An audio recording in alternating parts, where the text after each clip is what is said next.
El Señor los bendiga a todos en este día, los saludo en el amor del Señor. Voy a empezar diciéndoles de que esta prédica vino fresca a mí en la mañana de hoy, tenía otra prevista. Y vamos a hablar cómo Dios habita en nuestra vida y habitaba entre el pueblo de Dios anteriormente. En el libro de Génesis vemos cómo Dios se comunicaba de una manera diferente con los patriarcas Abraham, Isaac y Jacob. De una manera personal, por ejemplo, Dios se presentó en persona, eso se llama una teofanía, se presentó en persona a Abraham para hablar sobre el nacimiento de su hijo. Ustedes recuerdan que incluso Sara se rió y Dios le preguntó, ¿de qué te ríes? Bueno, le pareció curiosa que iba a dar luz a los 90 años. También hablaba a través de sueños, como en el caso de José, y de otras maneras. Con Moisés, él se empezó a comunicar cara a cara. En el libro de Éxodo ya el Señor cambia de método de comunicarse con el pueblo. Y hay una una escritura muy interesante que dice en Éxodo 20, 18, 21. Dice, pero no hable Dios con nosotros para que no muramos. Estaba el pueblo de Israel expresando su temor cuando Moisés bajó con las tablas de la ley, porque hubo un estruendo, un ruido, rayos y truenos allá arriba en el monte. Moisés respondió al pueblo, no temáis, porque para probaos vino Dios y para que su temor esté delante de vosotros, para que no pequéis. Entonces el pueblo estuvo a lo lejos y Moisés se acercó a la oscuridad en la cual estaba Dios. Mire, no es la única escritura, vamos a leer otras, de que habla que Dios habita en la oscuridad. Qué curioso, ¿verdad?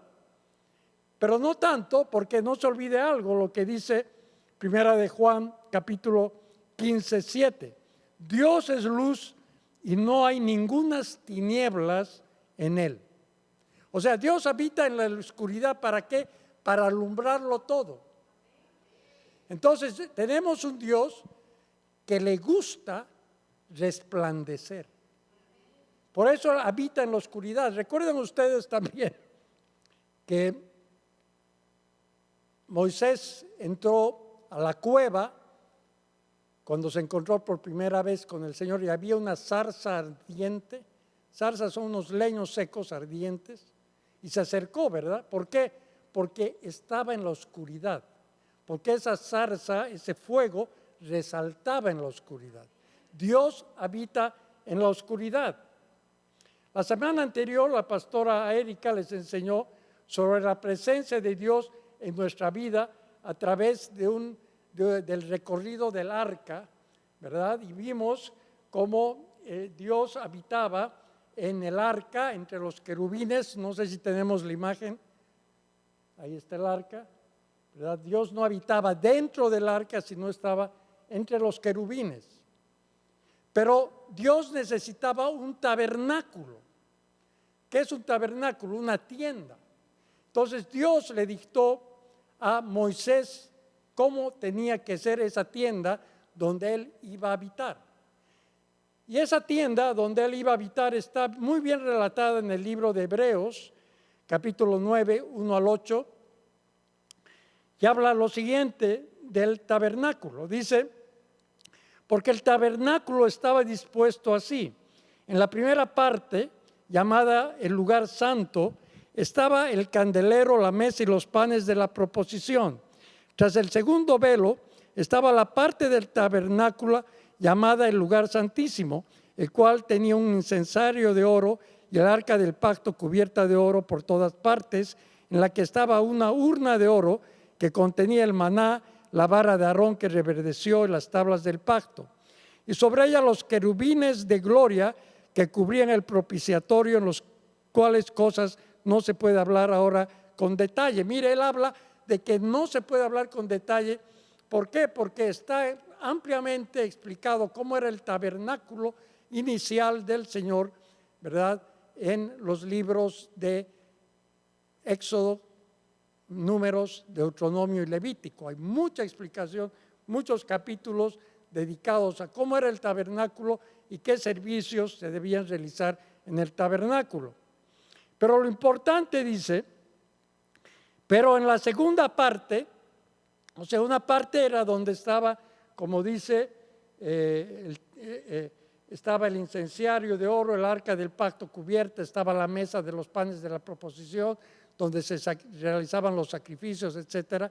Pero dice, en la segunda parte, solo el sumo sacerdote, una vez al año, no sin sangre, la cual ofrece por sí mismo y por los pecados de ignorancia del pueblo, dando el Espíritu Santo a entender que con esto aún no se había manifestado el camino al lugar santísimo, entre tanto que la primera parte del tabernáculo estuviese en pie.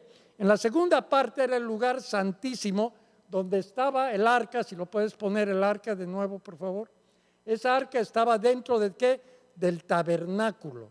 ¿Puedes poner el tabernáculo, por favor? La otra imagen.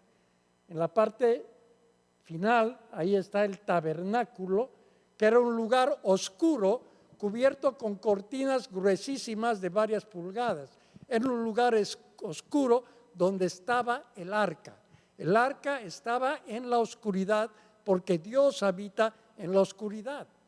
Y ahí resplandecía, y ahí entraba el sacerdote una vez al año para pedir perdón por los pecados del pueblo.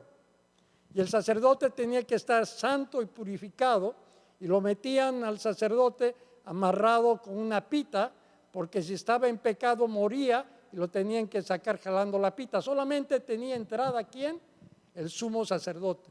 La única manera de que el pueblo de Dios se podía comunicar con Dios era a través de ese sacerdote que entraba una vez al año a ese santuario, al lugar santísimo, para ofrecer el sacrificio por el perdón de pecados. Después del arca sucedieron muchas cosas. Primera y segunda de Reyes nos habla de 3 familias que tuvieron el arca porque fue destruido el tabernáculo y llevaron cautiva el arca. Inicialmente los filisteos, les fue pésimo a los filisteos porque no honraron a Dios. Tenían ahí el arca archivada en un lugar, creían que porque estaba la presencia de Dios iba todo a funcionar muy bien, iban a recibir milagros. No pasó, la pastora Erika lo explicó con más detalle la semana anterior. La segunda familia fue la familia de Abinadab, ¿verdad? Y le encargaron a su hijo Eleazar para que guardase el arca, y Eleazar estuvo 20 años con el arca y no hizo nada. La dejó ahí archivada, no se daba cuenta de la presencia de Dios. Después estuvo en poder de Obed-Edom por 3 meses, pero este hombre sí se dio cuenta, ¿verdad?, de que Dios estaba en su casa y él y toda su familia fue prosperada. Entonces el arca, durante la existencia del arca, representó la presencia de Dios. El arca es la presencia de Dios. Mantenga eso en mente. El arca es la presencia de Dios que habita ¿dónde? En la oscuridad. Dios habita en la oscuridad porque tiene que resplandecer. Éxodo 25:22 dice, por ejemplo, lo siguiente: allí ciertamente me presenté a ti y hablaré contigo desde más arriba de la cubierta, desde los 2 querubines que están sobre el arca del testimonio. En la nube aparecerá encima de la cubierta. Nuevamente, Dios estaba entre los querubines. Muchos creen que estaba dentro del arca, no, estaba entre los querubines. Uno no puede meter preso a Dios. Primera de Reyes, capítulo 8, 10 al 13,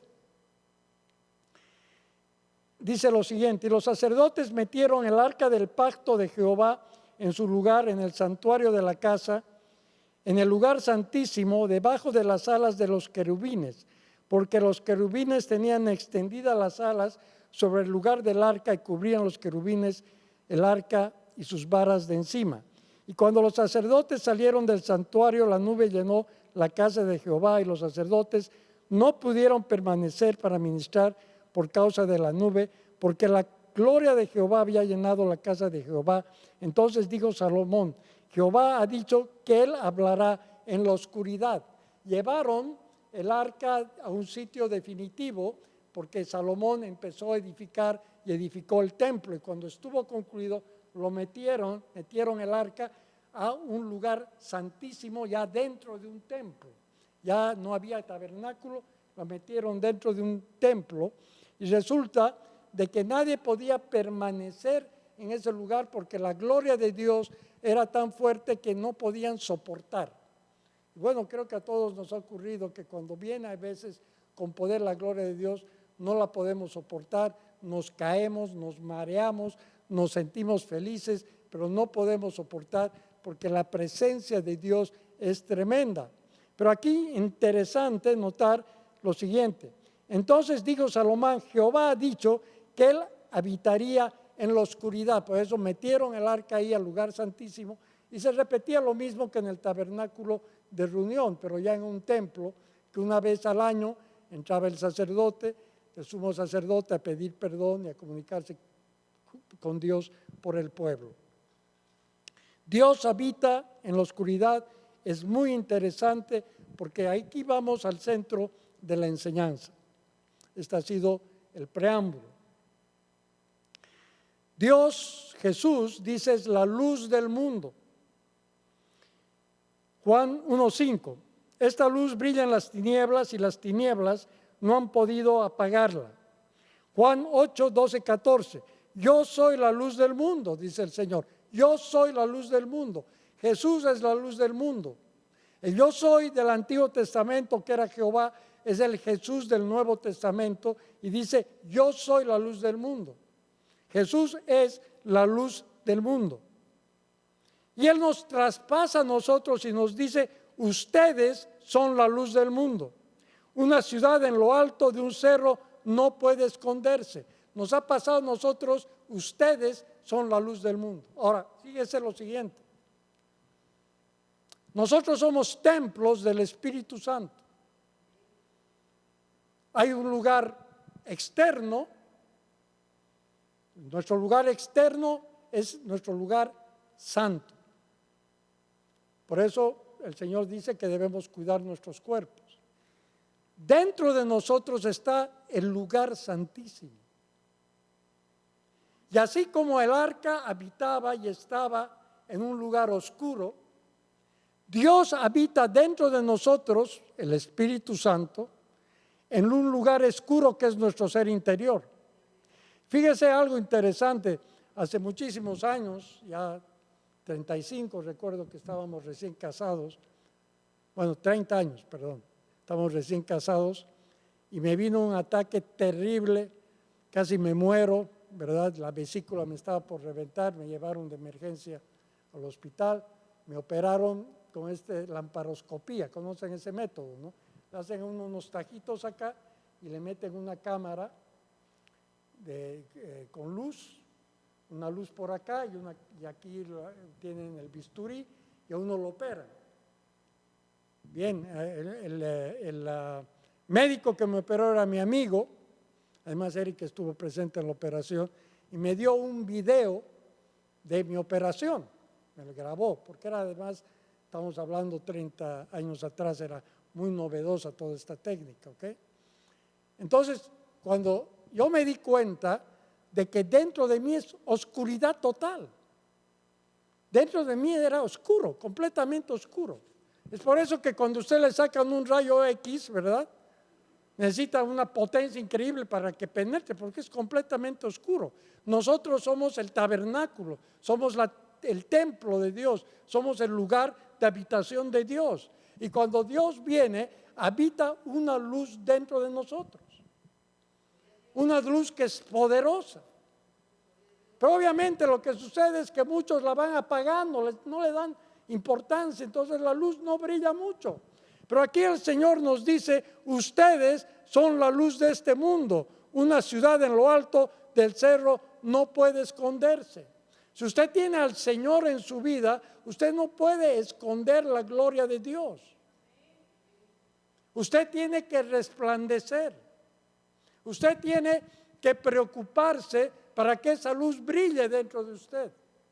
No es cuestión de decir, ven a mí Espíritu Santo, tócame. Bueno, viene el Espíritu Santo, ¿verdad? Toca su vida, pero ahí está la luz, apenas encendida. ¿Por qué? Porque no hacemos lo que debemos hacer. Orar, ayunar, leer la palabra, lo repito siempre. Participar en la iglesia, venir a los seminarios, muchas cosas que hay que hacer. Entonces, el Señor nos dice, yo soy la luz del mundo y ustedes también son la luz del mundo. Yo habito en la oscuridad de su ser interior. Yo soy el arca, yo habitaba en el pueblo de Israel a través de ese artefacto, el arca, ¿verdad? Ahora habito el Espíritu Santo, porque ahí estaba el Espíritu de Dios en el arca. Ahora habito en ustedes, ustedes son mi contenedor, ustedes son mi templo.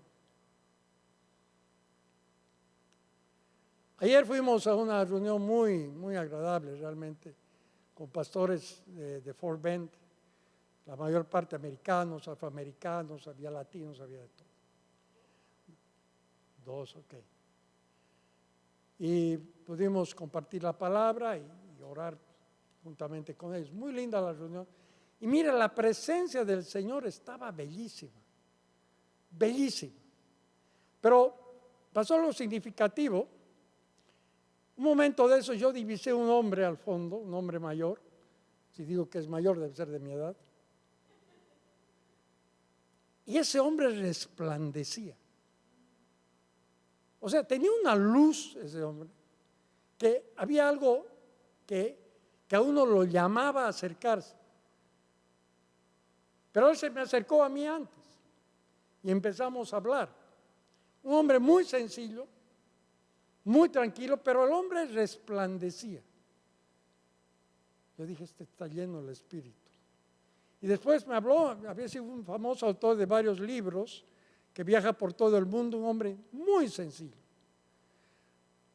Esa es la luz que el Señor quiere. Nosotros muchas veces no tenemos que ser grandes predicadores para que la gente entienda que tenemos algo del Señor dentro de nosotros.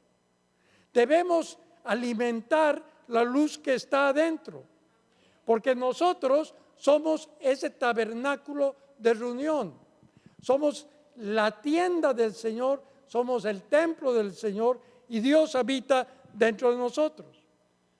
Está claro en el libro de Hechos 47:50, dice, mas Salomón le edificó casa, si bien en Altísimo no habita en templos hechos de mano, como dice el profeta, el cielo es mi trono y la tierra el estrado de mis pies. ¿Qué casa me edificaréis? Dice el Señor. ¿O cuál es el lugar de mi reposo? ¿No hizo mi mano todas estas cosas? El Señor no le interesa los templos hechos por manos humanas. Nosotros nos reunimos acá, pero el Señor habita dentro de nosotros. Eso no quiere decir que no debamos estar juntos. Lo que la palabra dice es que Él está dentro de nosotros. Él habita en nuestro tabernáculo, en nuestra tienda.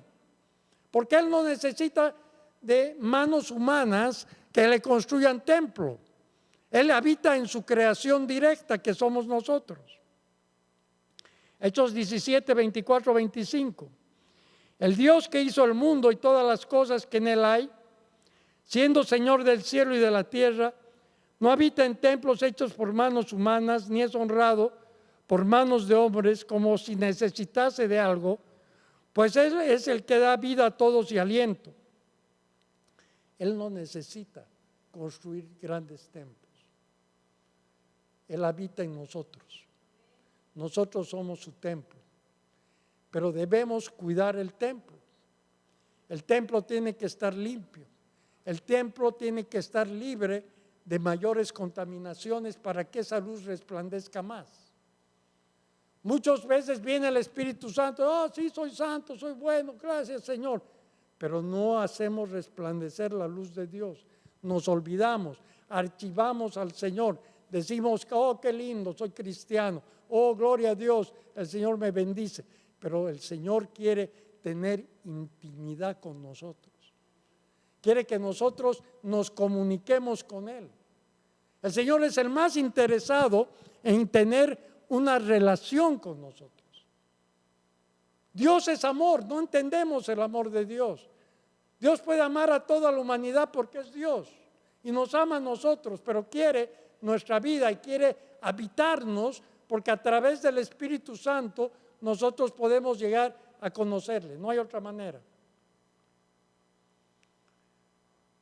Dios es espíritu, dice la palabra.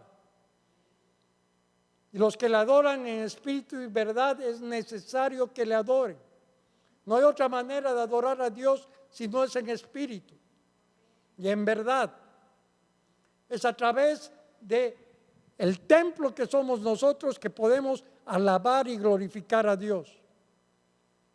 Y amados, yo les digo, este mensaje tiene que calar en ustedes. Ya debemos dejar de las posturas de solamente soy cristiano, qué bonito. No, debemos hacer resplandecer esa luz. Debemos nosotros dedicarnos más al Señor. El tiempo es breve. El tiempo siempre es breve. Por muy joven que sea, es breve. Y cuando nos vayamos a la presencia del Señor, ¿qué es lo que vamos a llevar? Nuestro ser regenerado, la presencia de Dios, la luz, el Espíritu de Dios que va a Él de vuelta, dice la palabra de Dios. Termino con Apocalipsis capítulo 22, verso 5. No habrá allí más noche y no tienen necesidad de luz de lámpara ni de luz de sol, porque Dios el Señor los iluminará y reinarán por los siglos de los siglos. Ya todo va a estar iluminado en la gloria, ya no va a haber oscuridad. La presencia de Dios va a ser maravillosa, va a ser día permanente. No va a haber noche, no va a haber necesidad de pagar facturas de luz, gracias Señor. No va a haber necesidad de cargar baterías, nada. Todo va a estar iluminado porque la presencia de Dios, Dios es luz, es permanente. Ya vamos a estar en la gloria. Nosotros vamos a ser unos foquitos dentro de un foco gigantesco que es el Señor. Una luminaria que no podemos pensar. Recuerde, Dios habita en usted. Dios habita, dice, en la oscuridad. Dios habita en su ser interior. Aquí está el Señor. Y debemos caminar de acuerdo a lo que el Señor nos dice, sus mandamientos, agradándole en todo. Amén. Amén. Vamos a orar. Padre amado, yo te doy gracias, Señor, por este mensaje de fe que nos alienta, que nos indica que tú habitas en nuestra oscuridad para resplandecer, para que nosotros también seamos luminarias, Señor, para que nosotros le llevemos la luz para iluminar a otras personas, Padre, en su caminar.